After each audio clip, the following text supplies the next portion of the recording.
LinkedIn is gathering all these videos that people on LinkedIn are putting out there, and it needs all the content it can get. YouTube, for the longest time, has been struggling to get enough content creators. The thing with YouTube is it's not ever going to go viral. It's going to reach a very niche audience, and even then, it's not going to find the exact audience you want. I have a gear list. That's been something I send to people who are like, what gear do I need to do video? Before we begin the podcast, I just have a super simple ask for you. If you'd hit the subscribe button or follow, whatever it is on your platform, it helps me more than you can know. Hit the subscribe button, follow, and let's get right in. So, Justin, last time we talked, LinkedIn video was just coming out. So with that, what have you noticed with your clients, being that it's been out for a couple months now? Yeah, the actual LinkedIn video feed is available for many, but not for all. For example, I'm not available. It's not available for me on mobile. And I'm not seeing, as a result, we're not seeing any kind of significant changes in views or anything like that. But it is, and I'm checking now on my phone because you never know. Yeah, it's not there. So you could argue it's in a partial deployment or even in beta still. But yeah, the short answer is no news as of yet, from my perspective, on how that is affecting client video content. Now, we do know from tests done by others and people who have access to the feed that you are limited to 60 seconds and it's all vertical. And which means if you're going to be putting out video content, you're going to want to stay within those two limiting factors, because that sets you up for when the feed is live for everyone to be found by this feed. I've also seen, and this is again from folks I follow, I've also seen that there's a high discoverability feature, kind of like the TikTok feed. Who knows if that'll stick around in the final version, but it is a very good way to be found by new people. Because think about it, like if you're only on not TikTok. If you're only on LinkedIn, and you're going in the video feed and you're swiping, how many people in your network of 1,000, 2,000, 3,000 connections are actually posting 60-second vertical videos? Not very many. It's 1% of 1%. So LinkedIn is gathering all these videos that people on LinkedIn are putting out there, and it needs all the content it can get. In fact, that's you could argue that's always going to be an issue, because YouTube, I don't know if you're aware of this, but YouTube for the longest time has been struggling to get enough content creators for their shorts program, which is the same format, vertical, 60 seconds or less. They're really so that's why they actually put together a fund for a while, at least, I don't know if it's still around, but it was to pay people creating shorts. And so I suspect LinkedIn's going to have the same challenge, because again, only 1% of people actually create video content. So what a fantastic way to be discovered by new folks and really get your name out there and create a 2-for-1 type of content that not only shows up in people's regular video feed that we're all swiping on right now, but specifically shows up in that video feed that will just be for videos when that launches for the public. Yes, I definitely agree, especially on the YouTube front, because I post on YouTube as well. In YouTube, you get a lot of reach, but you don't get a lot of... My problem is engagement, but that's also partly because it's all business content. And my guess is people aren't on YouTube for business content. That's typical for YouTube. Yeah. The thing with YouTube is it's not ever going to go viral. It's going to reach a very niche audience. And even then, it's not going to find the exact audience you want, right? It's like you got business, and then within business, you got sales and marketing and operations, and then you got different vertical niches, right? So YouTube is very, very tough to find your audience, because it's literally just, sending it out to the people it thinks are a good fit based on what they've already watched, not necessarily based on their job title or their business. LinkedIn is different because you've already connected. Most of the people seeing your video content, you've already connected with based on their job title and type of business and decision-making ability. So you can argue that's much more targeted of an organic platform than YouTube. Hey, mate, are you at all struggling with your website, whether it be conversions, being found, or just in general getting people to do anything on your website aside from look at the homepage? Well, I'll tell you what, I have an offer for you. I personally book one-to-one meetings with people so that we can help them get their website from F tier to A tier. If that sounds like something that you'd be interested in, go down below, check out the link in the description. There's going to be a Calendly link and a link to my website. Both of those can get you there. So go ahead, book a one-to-one personalized meeting with me, and looking forward to talking. With that, back to the podcast. The thing with YouTube is it's a time thing. You got to get time to a lot of time to really teach the algorithm. This is the kind of people I want watching my content. There are people that are very successful with it, but they've been doing it for a long time. I'm thinking of Chris Do, for example. He started out as a graphic designer, branding agency, small following, and then eventually grew into more generic business advice in the creative space across all creative niches. But there are, I was a graphic designer for many years, and there are many YouTube graphic designers I follow, fantastic people, but they're only getting a few hundred views, few thousand views, even though it's like award-winning work. And these graphic designers are highly successful, only a few hundred or a few thousand views, just because there just aren't a lot of people interested in graphic design who are taking it seriously enough to watch a 20-30 minute tutorial video about how to do XYZ. So that's part of the challenge on YouTube. It just takes time to find that, for the algorithm to find that niche for you. I think YouTube is also really good because it's like, since YouTube is run by Google, it's very good at searches. And so if you get your keywords right, views will continue to compound and compound. Like, for example, when I was younger, I did CSGO content, and specifically like trade up contracts and stuff like that. And some of those videos, especially ones with good keywords, to this day still get good views. Some of them are sitting at just shy of 100K views. And when they first came out, it was a couple hundred. So it's really a testament to YouTube being more of a search platform than it really is a social media platform. That's a really good point. That's a really good point that I think not enough people are thinking about, which is when you put a video out on LinkedIn, it has maybe a max 2-week window that people are seeing it in their feed. And then it just falls off. No one will ever see it again unless they visit your profile and click play on the video. YouTube, completely different animal. A few people will see in the beginning, but like you said, it'll start to ramp up over time. If it's a good video and it's got good optimization for keywords, over time, people will do searches for that topic or that, and then they'll get recommendations to check out this video. Yeah, absolutely. It's a fantastic SEO tool when you post things on YouTube. And I've been exploring YouTube myself for my content, getting a dozen views on a video here, a 10-minute video, and I'm okay with that.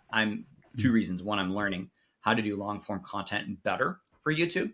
And number two, I'm also putting out content that's efficient for me and sustainable, which means it's not highly produced. It's like moderately produced. And it's more about, here, let me just show you my screen, like a Loom video with a little bit of editing, that's not what people are expecting on YouTube, but people like the lighting and the split screen and the walkthroughs and, all the high end stuff that we expect now from YouTubers. And then I guess the third reason is I don't know if I mentioned this, but it's what's sustainable for me right now. Mm-hmm. Like, I'm not going to go put a ton of work and effort into a video that's going to get me a couple hundred views. I want to just get started and then see how I can improve over time, make those adjustments as I go. So, and it's been good. I put a couple of videos out there on YouTube, but my focus is all on the short form stuff for LinkedIn because that's where I get business. I think it's also really good for authenticity as well, because that's another thing you're seeing, especially in my space for the marketing space, is every single marketer is going to this very authentic feel. And that's kind of the reason podcasts, for example, are coming back. Yeah. It's because it's very raw. It's very unedited. Do you know Alex B. Sheardon? I think is how you pronounce his last name. Yeah. Alex is one of the 20 or 30 folks that I have notifications enabled for on LinkedIn. So when I log in on LinkedIn, there's 20 or 30 people that are like, okay, these people definitely check out what they're saying in the last post. He's one of them. Yeah, I actually had him on the podcast 2 weeks ago. And nice. He was talking about essentially his day-to-day. How he gets videos is he just films. And then if something pops into the guy who's filming him's head, he just asks the question. And that's how he gets content. So it's very authentic. Yeah, he never used to be that way. He used to be, so he was using I would argue that's his version 2 or 3, whatever.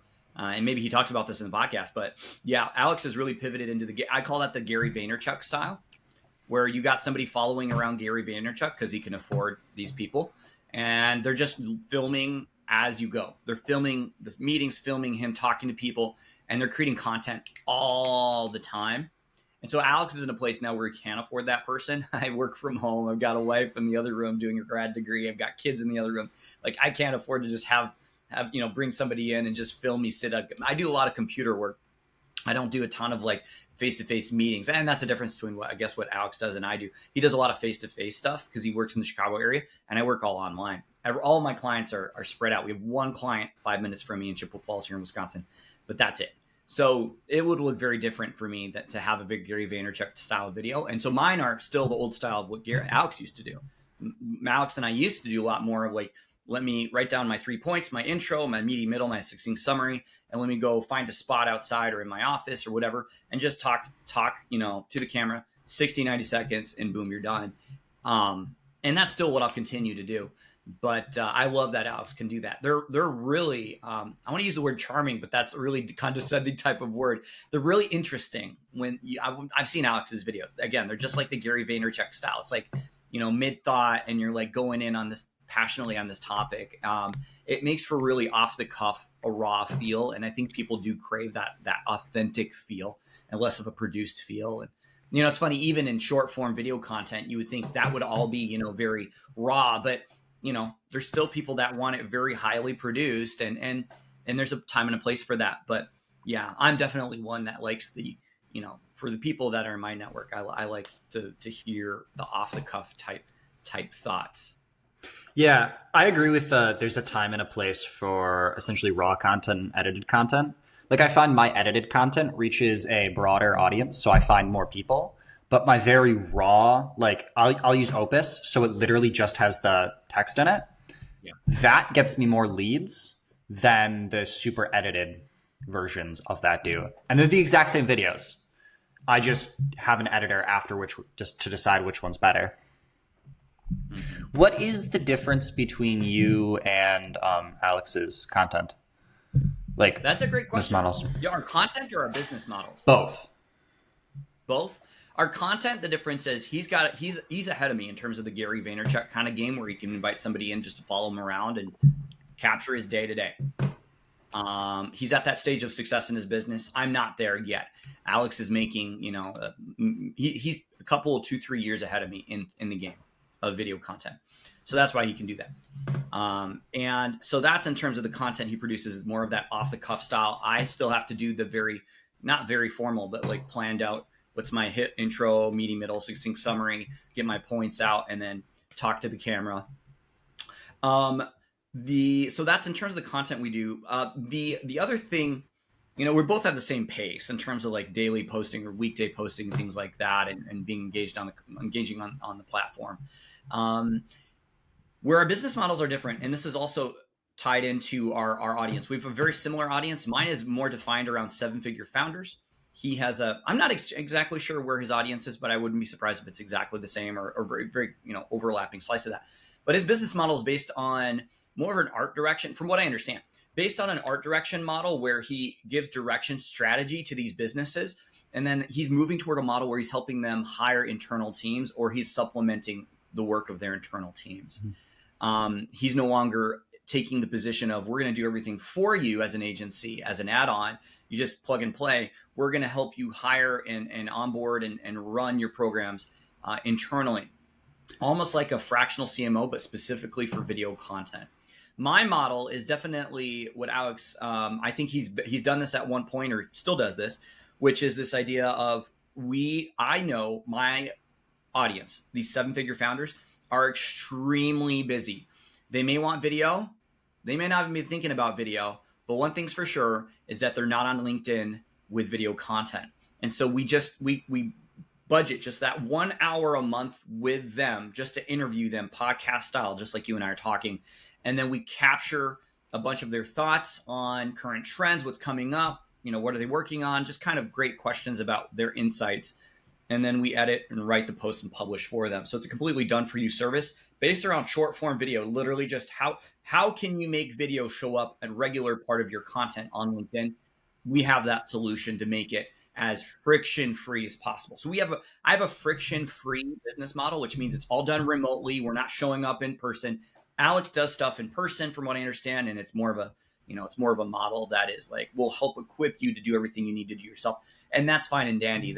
We just have a different strategy for going about how to lead our businesses. So yours is more of a true agency, and his is kind of like a half agency, half consulting, if you I will. think he's moving to that consulting model more and more. Yeah. Yeah. Yeah. From what I know Well, about Alex. the advantage of that as well is just the fact that it's less time on you, right? So you can help more customers instead of having to manage your employees and yada yada yada. So he almost has a higher threshold on what he can take on as a client, but he can take on more of those clients, whereas you have a lower threshold, but you're capped at a certain amount, if you will.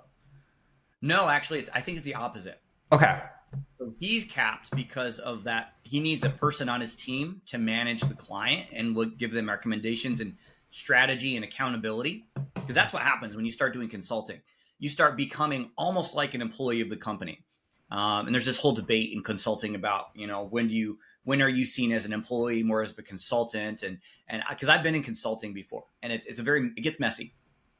And there's ways to do it well, but he's essentially building a team of people who are creative directors for these companies. And so you're capped based on the ability of these teams to, this client has a lot of demands, this client has less. We on the other flip side of that, like my cap is non-existent. Yes, I need to hire like a producer to do the interviews because I'm still doing a lot of the interviews for a company, but I've got a producer now and I'm going to onboard. I have a clear path to the producer role, editor role, QA person, publisher. Like those are the four main roles, and there's a project manager coming up here at some point. But like all I need to do, like those roles are extremely defined in my business, which means that when we onboard a client, it's like plug and play. It's like boom, here you go, he's a producer, and then they introduce you to your editor, and then they introduce you to your writer, and it's all like everyone's got their role, and it's all in our project management software, and we can just it's highly scalable, and that's how I designed my business when I went into business in this niche almost 2 years ago now, was to be able to build a business that's scalable. I wanted to build this productized service business, and if you've ever read the book Built to Sell by John Warlow, that's that model that he talks about in that business, where you just do one thing for as many people as possible, is the model I'm going after. Michael Gerber in his book The E-Myth also talks about that idea of like building a McDonald's style system so it can run without you, right? You have a little bit of customization. You can get no fries, you can get no ketchup, but for the most part, you're ordering a burger every time. So that's the model we're moving toward. We have, and we can continue to scale up. So there's no cap for us. Okay. Yeah. So why don't you walk me through, like, what does your business look like from a management perspective? So how do you manage contractors, employees? What does that look like in the day to day? Is there trainings that you've pre-made at all? Like, walk me through that. Yeah, great question. The way that I set up my business is to be able to scale as we onboard clients without tons of custom learning. We're not running a consulting business. We're running a productized service business, which means that every time we bring on a client, it's pretty much 80% of the same thing. We're going to be shooting with their phone, right? And we send them a little, we schedule the same call, 90-minute strategy call. Then we do a tech setup call for an hour. And then we schedule their first monthly call. Now, every month for 1 hour, we meet with them and go over the questions that we sent them. And so we have roles defined for every one of those types. So producer puts together the questions, meets with the client for the hour, coaches them on lighting and sound and everything, that's the technical side of video. And then they get into the session, like a podcast, they ask questions, the client answers, give some coaching if need be, client's done. And then it moves on to the editor. And then the editor moves on to the content writer. And then the content writer sends it out to the client through our software for approval. It's the video and the writing, and the client can sign off or make any changes they want. And then it's scheduled, and then it's done. So we also have a QA person in there too, to make sure the videos don't have any weird glitches or typos. We tend to find there's not a lot, but if you, especially in a niche industry, sometimes people say words that the AI just doesn't even know what this is. We just have to add a QA person in there to make sure, is this the right word that AI detected for the captions, to make sure that's right. So that's who I manage. I manage that team of 4 people: the producer, the editor, the writer, and then the QA person. I still do a lot of the production myself, so I'm in between stage where I'm kind of riding 2 skateboards. The one is managing the team, and the other one is doing a lot of the production work. But I'm starting, even in the last few weeks, just starting to offload that to a producer who will eventually run all of that. And I'll just be doing sales and marketing and then checking with the team every week or every other week as needed, as every individual wants. That's kind of how the roles are. That's the business I'm running. The nice thing is I've kind of got an idea of like what everyone's capacity is. So how many more jobs, can we take on this job? Yep, I know so-and-so, Jordan's got X amount of hours and it takes him this many hours per short. And it looks like this client wants this many shorts per month. So it's very easy to know how much more capacity we can take on like that, and who I need to be thinking about. Like some people call it building your bench. Like who do I need to be adding to my bench, because I know Jordan's capacity is coming up here in the next 3 months. It's going to be up. So I need to have another editor lined up. And so those are all, it's kind of fun. Like I've never run a business like this, but it's definitely like something that I really enjoy, because as much as I do enjoy doing the work, I also find just as much enjoyment like getting the team together and making the clients happy. And honestly, not having to do the detail work is a huge plus for me. I love just working with the people and making sure and the people are accountable to the process. And to go back to your question, like what's the process? We have certain training videos like Looms and stuff like that. I've recorded. And a lot of it's on off the cuff. Like, hey, how do we do this? And I'll send a Loom video and then I'll save it in Asana for future. Okay, they had a question about this. Let's save it there. But for the most part, it's a lot of, there's not a ton of training. Like these are people I'm bringing in that are well qualified to do their jobs. And, a couple points here and there about timelines when we have expectations and what software to use, and they're off to the races. It's really neat building this kind of business. So are they W-2 or 1099? They're all 1099, yeah. So I have all contractors working for me. I'm the only W-2 employee of my company. It's an S Corp. And the goal is to get to W-2, but all my people love being contractors. They love that model, and it's definitely a model that's working for me too. Because if we have a client join, guess what? Contractor hours go up. If we have a client say we're done, then contractor hours go down, and they all know that coming into the business. Yeah. So it makes it it's a very good model, I think, to have contractors and we will probably for a few years, as we continue to be in a stage of business where we're still trying things out, and we can ebb and flow as client demands increase or decrease. Yeah, I definitely think 1099, especially because like I'm essentially in the website variation of your business model. Mm-hmm. So I would say, especially in this agency style business, 1099s are super preferable. A, for tax reasons on the business owner. B, because, well, essentially the work, it doesn't need to be done within X hours. It just needs to get done. So you don't have to force people within W-2. And 3, the people who typically gravitate, or at least in my experience, towards doing this type of work really like the flexibility to do it when they want to do it, where they want to do it. And in just general, have that job flexibility, if you will. Yeah, absolutely. That's the number one thing I'm finding. You're absolutely right. Yeah, when I talk with the team, they love that they can, I'm going to work a couple of days on the weekend and then 5 days off to go on this trip or whatever.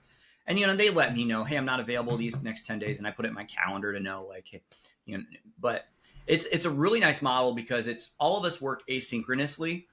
And if I need to get a hold of somebody because it's urgent, usually it's an editing thing, right? And it's a miscommunication with the client or an expectation they had we forgot to tell them about, like, hey, this thing, like I can get a hold of my team, but that happens so very rarely. It's all done over email or over Asana or project management software asynchronously when everybody's available.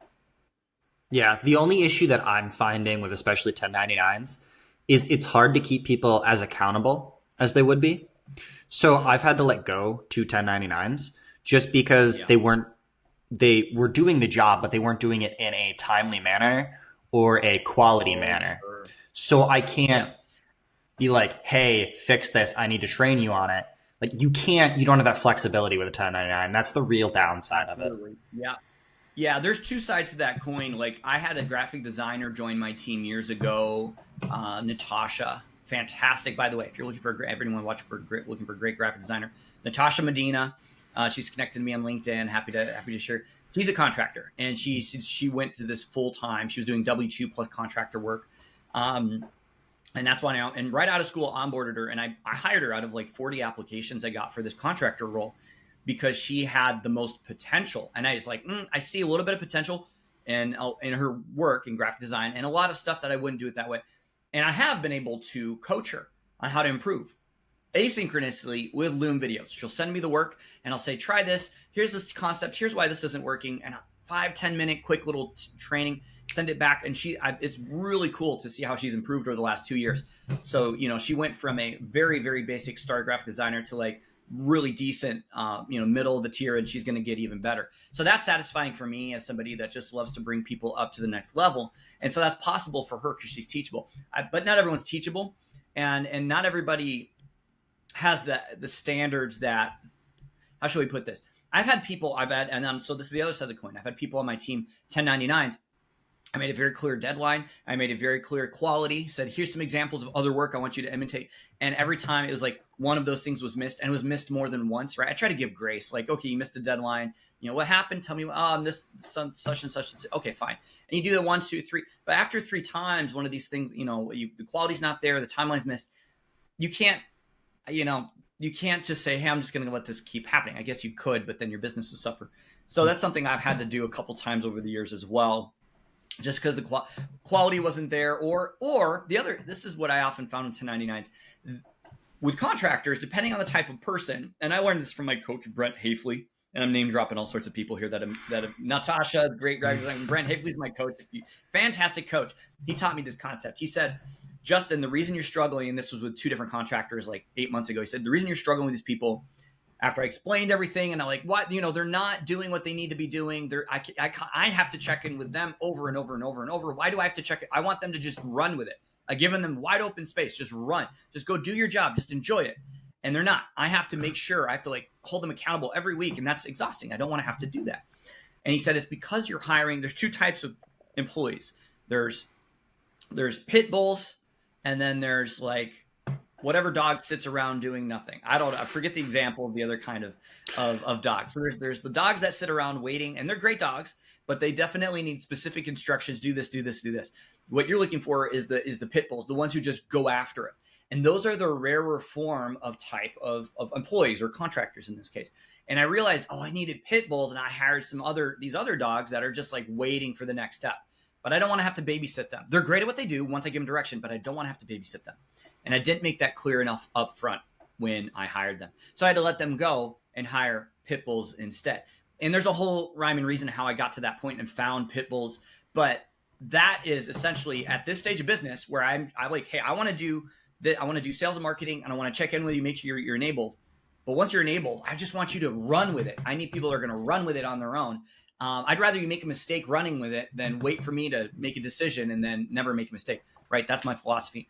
And so that was very helpful, kind of understanding that those 2 and I'm not saying it's black and white, right? There's always a spectrum, like maybe somebody needs a little more direction, but essentially that was helpful for me to find the right kinds of people. I care less about the skill. Skill is important, but I care less about it than I care more about, are you self-motivated, self-driven? Are you going to are you actually a learner? Are you learning about how to do this better on your own without me saying, go check out this one, hey, have you, I care about, like when I hired Natasha years ago, it's like one of the things I wrote in the job description is, you are the kind of person whose Instagram feed is filled with the work of other famous graphic designers.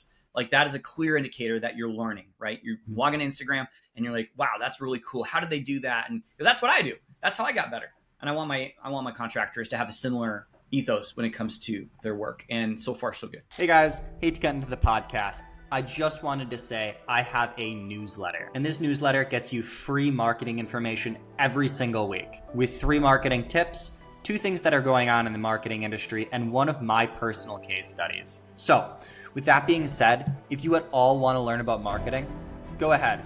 There's going to be a link in my description to subscribe and enjoy the free information. With that, back to the podcast. I agree.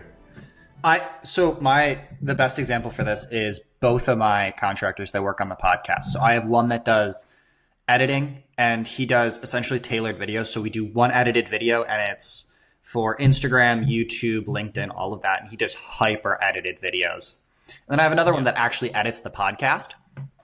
And when I brought in the one that edits the podcast, she's like, listen, this is essentially, you're my first client with podcasts, but I really want to learn. So I said, you know what, I'll give it a shot. Put her on, said, hey, let's do this. And she's been really receptive with feedback. So every time I'm like, hey, can you try this? Done instantly.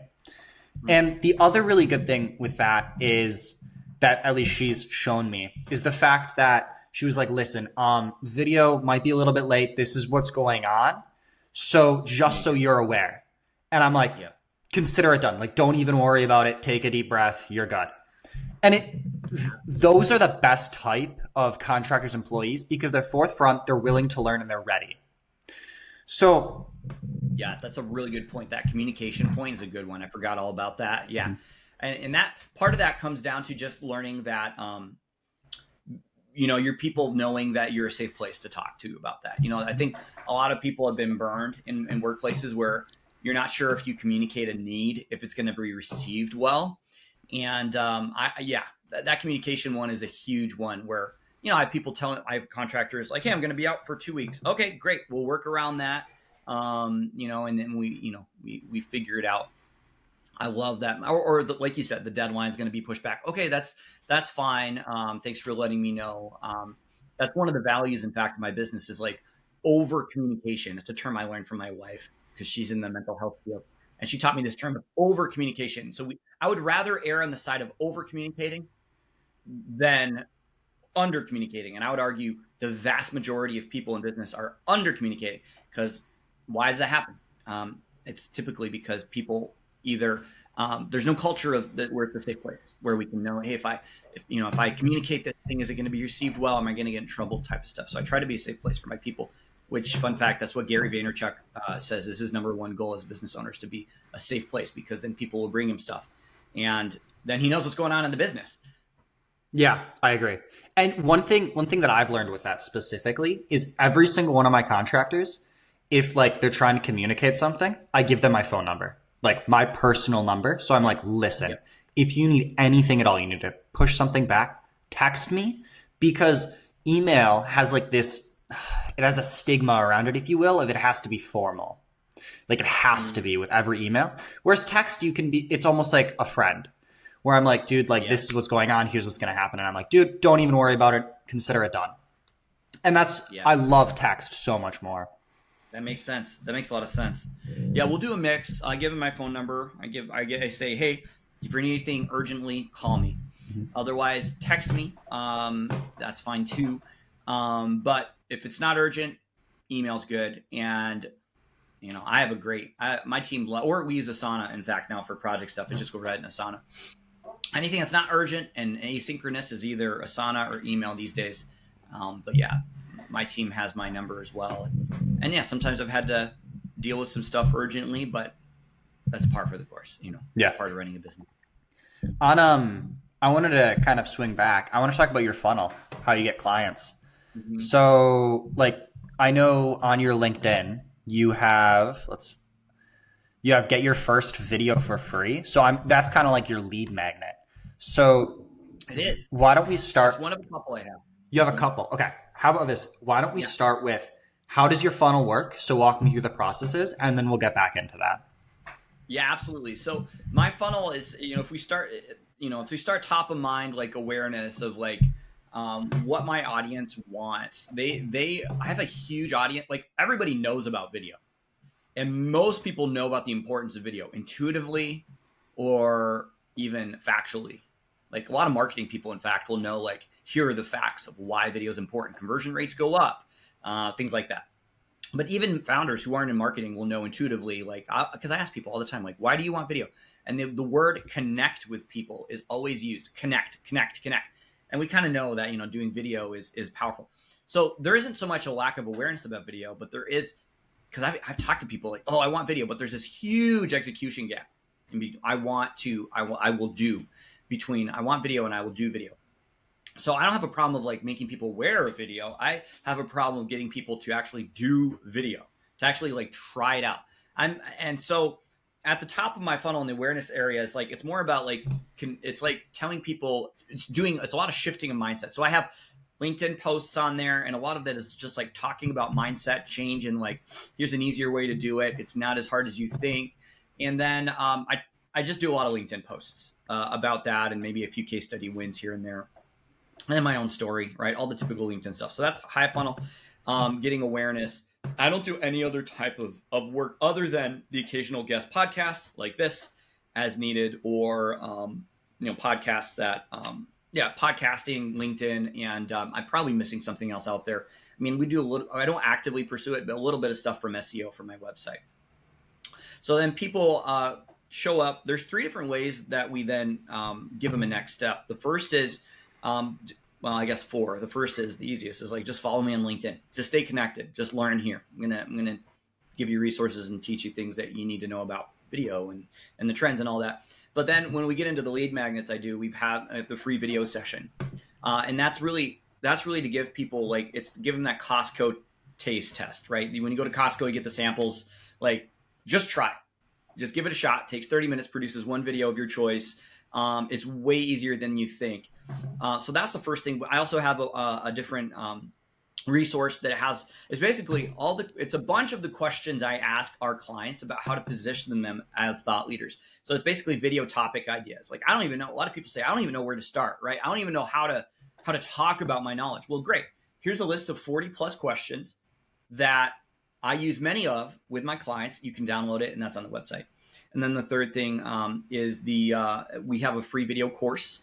It's like 2-3 minute videos, and it's got 99 and a half hook ideas for how to start your videos, because the hook's the most important part of any video. It's that first thing you say that captures attention. So I have hook ideas. I have scripts from my past videos. It has all these goodies, packed into this free video course. And that's another one that's been really popular. And then, and there's probably another one I'm missing too, as a resource, but always trying to find, a gear list. I have a gear list. That's been something I send to people who are like, what gear do I need to do video? Great. I've got this Google Doc. It's got good, better, best for video, for lighting, for sound, for microphones, all that.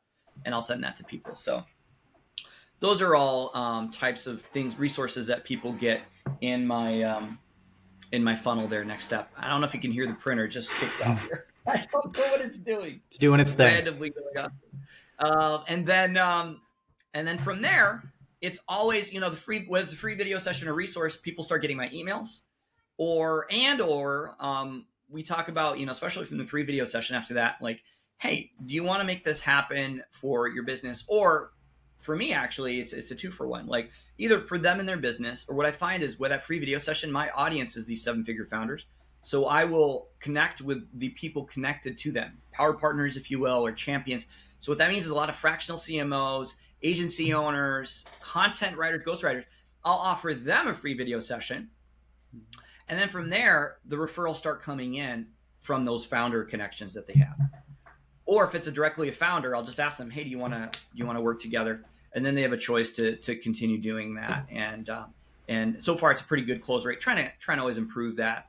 I think it's about a 30 to 50% yes close rate if it is an ICP type free video session. But if it's a marketer, some of those will actually convert into clients, but many of them turn into just many referrals down the road. And then we onboard them. Interesting. Yeah, I know.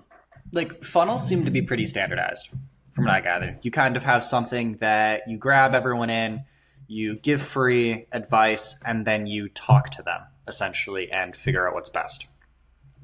And so you have so many lead magnets, like all the free content.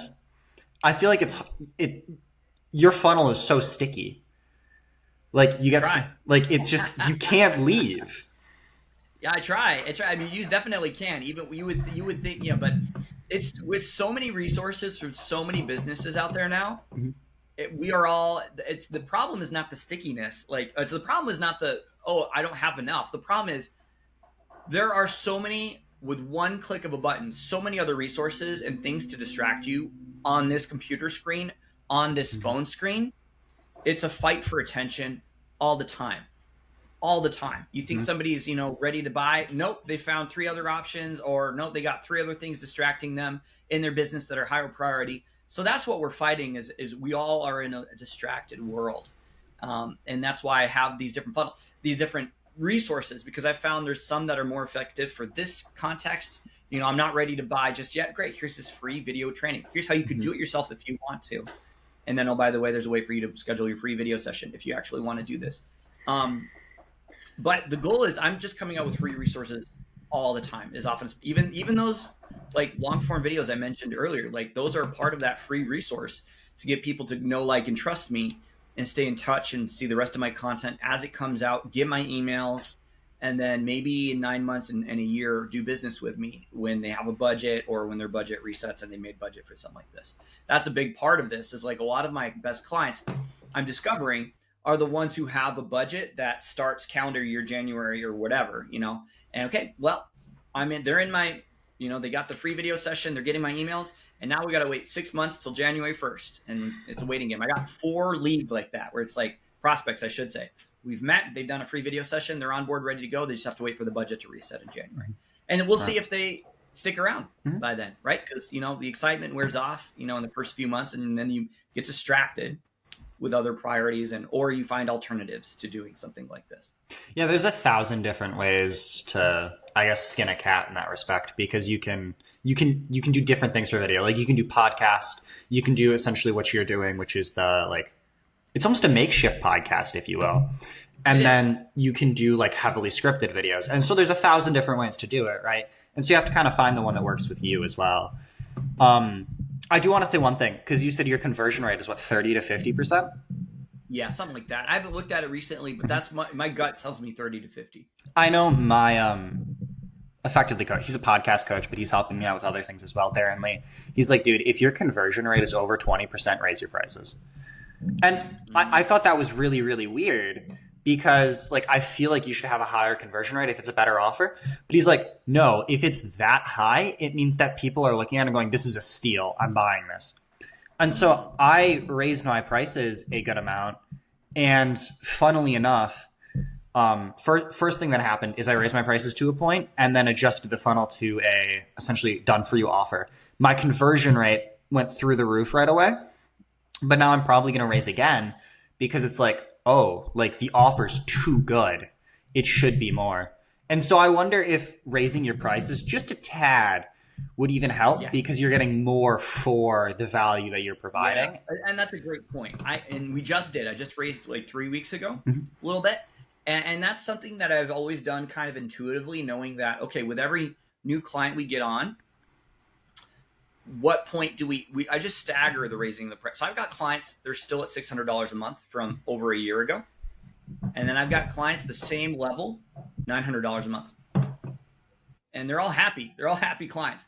And so as time goes on, it'll be 1,000, and we'll keep trying to make sure the value is there. But that's why I can't give you an exact number, because I have so many offers over the past year that I've given people at so many different price points. Not many offers, but like we have 3 tiers. 900. Well, right now it's 900, 1,300, 2,400, but it used to be like 600, 800, something like that.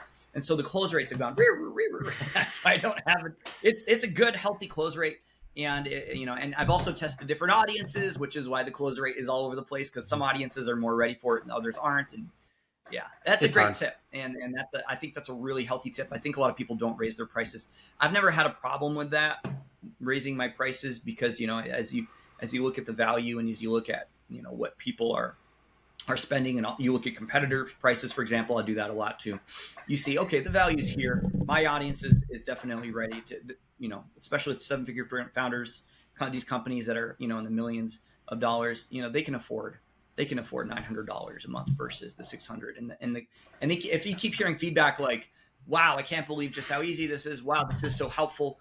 Then definitely think about raising your prices too, because you're doing such a good job. You want more of those kinds of clients that are willing to pay for it. And counterintuitively, like the more you charge for something, the more valuable it becomes in the eyes of the people who actually buy it. The goal isn't to get low paying clients. The goal is to get the right clients. And that's when raising your prices buys you that. I think one thing that's really funny with that. So I'm sure you're aware, you know what price anchoring is? Oh yeah. So one of the things that I do with my services is I price anchor a lot. So I have 3 tiers as well. I have a 2250 tier, which is my basic. That's SEO, email marketing, and then the website development and a Google Ads campaign if they want it. That's variable. That depends if they want that or not. But it's essentially, the idea is it's a funnel for service-based businesses. So it works really well for plumbers, HVAC, that sort of thing. Because if you think about it, where do you go to find someone when your toilet breaks. You go to Google, you search it up. So that's the idea, right? And then it goes to 3250 and then it jumps to 5,000. And the reason why we do that is the only difference is volume. So we essentially triple the volume, but it says this is worth a lot. And so when you go back and you're like, oh, it's less than half the price, it's almost a no-brainer buy because you're price anchored at that higher value. Yeah, the price anchor is really powerful. I learned that concept. I was in a coaching program 6 years ago by a company called UGurus. Still around. Highly recommend it. It's for agency owners. Say hi to Brent and the team if you check that out. And they taught about that concept. That was one of the biggest things I learned is like, yeah, you got to have that. It's a psychological thing. We see the big number. It's why Costco, by fun fact, it's why when you walk into Costco and they have the $5,000 TVs, because your brain goes, whoa, $5,000 TV. No, I'm not going to say yes to that. And then everything else after that makes it way easier to say yes to because you already looked at a $5,000 TV. It's a weird human thing, but it works. I never thought Costco was doing it. That just clicked. 100%. You're right. Yeah, that's actually really smart. You can use it in any business. Just put that big price right up front, and then it makes all the other. That's what we basically stick our value to. What are we getting for the price? Okay, too much. Is there something more value? Okay, that's the one right there. Maybe it's the middle tier, lowest tier. Mm-hmm. And that's what we use that in our business. That's what our $2,400 a month package is, which gives people 12 to 15 videos. And there are folks out there that want that. They want the volume of videos. Mm-hmm. And they can get that. But most of our clients are in the $900 to $1,300 a month space. The other thing that's really nice with the agency model here as well is it's basically nothing on the clients, right? So one thing that I add in my offer is either weekly or bi-weekly videos of like, hey, this is what we're doing. Don't worry about it. Like it's done for you. And then I do a quarterly call. So instead of doing what you're doing with a monthly call of like, hey, this, and then you can see it on the feed because it's so obvious. With like SEO and email marketing, you kind of have to artificially do that and like show. So in that, my point being here is in your monthly call with the client, do you show the work that you did last month, like going over statistics of how everything went, or how do you showcase your value? Yeah, we do that quarterly now. And the idea is we do a visual report so they can see impressions, reach, engagement. Right, we care about engagement the most. We don't care about reach or views as much as we care about engagement rate, percent, and the quality of engagement. Right, you got shares at the top. That's the most expensive. So if you have Maslow's hierarchy of engagement, at the top, tippity top, what we care about the most are shares because it's very rare. And we're talking about LinkedIn B2B. That's all our audience. They're all B2B. So shares are very rare on LinkedIn. But when it's shared, it's a big deal because somebody's putting their name. They're attaching their name to your post. That's a big deal in the world of business. It's almost like a referral. So very at the top, and then comments and quality of comments we care about the next, and then all the other likes and insight, all the little one click. It's a very cheap type of engagement because you can just click like and move on. You don't have to like the post or read the post. So we look at that in these reports, and then we also do a review of like what was the best, what was the worst, and any recommendations from there. And that's a quarterly. We can either do a Loom video if they're tight on time, or we can do a in-person, 30, 45-minute session with them. And that's actually a brand new thing we just initiated with clients because we realized, okay, we're a full spectrum agency. We remove all the friction from the process, but we also want to be sticky with our clients. And how are we going to be sticky? We're going to show them, we're going to prove to them, or work with them if it's not working, on the value of what they're getting from us. And the way you do that is that you basically then start coming back to them with the report of how things are going. Because a lot of people don't even do it themselves. We just all kind of make intuitive decisions, right? Oh, I've been doing blog posting for 3 years, but I've never really got anything. Well, have you looked at the numbers? And maybe if you looked at the numbers, there'd be opportunities you're missing. And instead of just stopping it, you just need to make a tweak. Mm-hmm. So that's why we're trying to be sticky with our clients. And so they're not like, oh, it's not really working. Well, let's look at what else you're doing, what you're not doing. Because it's more than just video content. People need to have a really healthy LinkedIn profile, right? And we coach them on how to do that. I've done it for myself. I've done it for clients.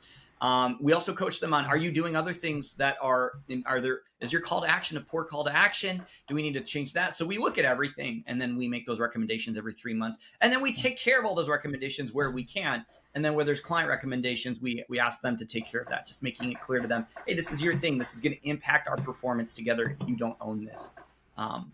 So it's really good for a baseline as well, because you can be like, hey, this is where we're providing value. This is how much you're making with us being here.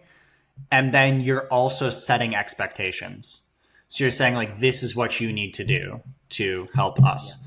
I know one thing that I found really, really, really helpful is on websites. I just put everything in an Excel sheet and send it to the client of like, hey, this is how much you're paying for us. This is how much you're making on top of it. And I did that with one of my real estate clients. I think that's actually going to be the post. I can't remember if that was last week or this week. But on Saturdays, I essentially just take all the statistics from my clients or certain essentially resources and say, hey, this is how we provide value. And this is our proof that we're doing it. And one of them was that Excel sheet. Do you have access to their revenue numbers to be able to compare those? Not exactly. So for real estate agents, it was actually really simple. So what you do is you take the essentially the value of a house, and you say 6 to 3%, because 3% is what each individual realtor would get. So I say 3% of the house value, and that is how much each essentially sale is worth. And then the clients typically tell you what their conversion rate is, or you can ask. So I took his conversion rate, did all the math there, and how many leads he was getting from the website. And this is how much you're estimated to make. And so I put that up against how much the website I was charging for the website. And he was making in excess of $40,000 a year just by paying for the website, at least that value in leads, right? So you have to weigh the fact of, once you get the leads, what are you doing with it? Is that worth? Yep. And there's all sorts of work the client still has to do after they work with you, right? Marketing is just part one, sales is part two, and there's a follow-up, and there's all sorts of factors, but I like that approach.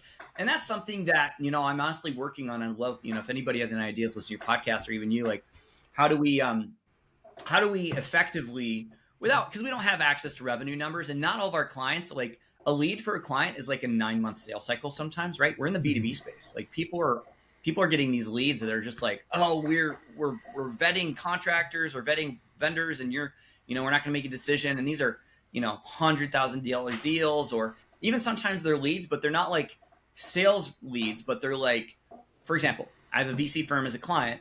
They have two types of people they're trying to attract. Well, primarily one, but they're trying to attract founders to apply to their fund, but they also do executive coaching because they're more of a holistic VC firm. It's not just we'll give you money, but we'll give you all the resources you need to be a successful founder in life and in business. So there's all sorts of different types of work they do. They have a community of founders. And so the value for every one of those is extremely different. And so, when they pay us, every month or every, we do a report, it'd be really nice to have an idea of how we position our fee versus the value that they're getting. And to me, that's something that's just in my mind, but I haven't actually like solved that problem yet of like putting, like you said, putting together a spreadsheet and doing the rough math and comparing it. It'd be very tough for us to do that for all of our clients. Some would be easier. It's very straightforward. Social media is so hard to do it too, because at what point is a lead on social media worth, it's not the same, right? It's hard to compare a social media message or lead to like someone filling out a contact form or a quote form on a website, for example. Those are two very different things, and it's hard to track. So I just want to double check two things. You're good on time, correct? Yeah, I'm good on time. Okay. When do you need to be off?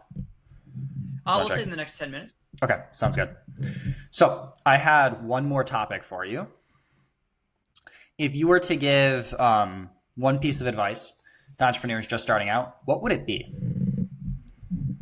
Yeah, my number one piece of advice for if you're just starting out is understand if you can go right for a niche, if you have that confidence and that chutzpah to go right for a niche, or if you need to give yourself grace and time to find your niche by accident. There's advice all over the board for this. People saying, pick your niche. And I used to be in that space.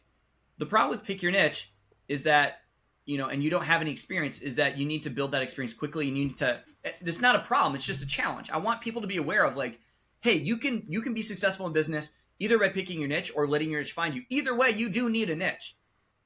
But the way you go about it is, one is the accidental method, which is like I use this analogy.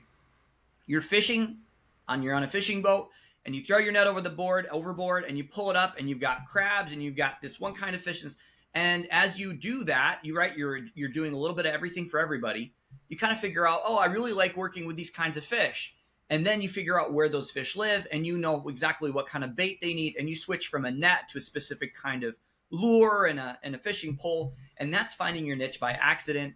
Or I guess finding your fish by accident. But it happens. The goal is you do more of that. You don't want to stay a generalist forever. That's exhausting, pulling a giant net of random fish and then throwing a bunch out. There's a ton of wasted time in finding those fish. You do want a niche eventually. That's the accidental method. But then there's also I'm going to go fish for this kind of fish. Specifically, I'm going to get this lure and this and this. And you learn from others. But you need to know that you are going to have to fail quickly and you have to get examples quickly to be able to support yourself and get more of those fish. Because if you're fishing, you're like, I'm going to go after this one kind of niche, but you're not aware, like it's the wrong lure and it's the wrong kind of fishing device you're using to catch them.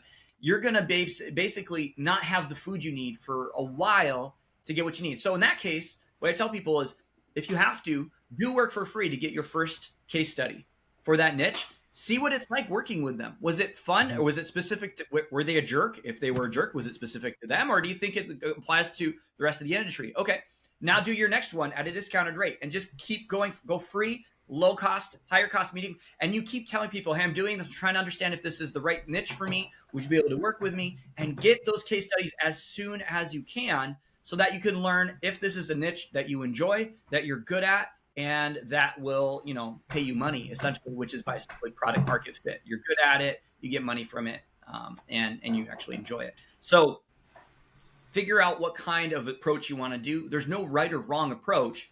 I just want people to know that those are the two approaches. Don't listen to people say you have to pick your niche, because you may not be in a place where you can pick a niche. You might have to be the generalist approach to start out.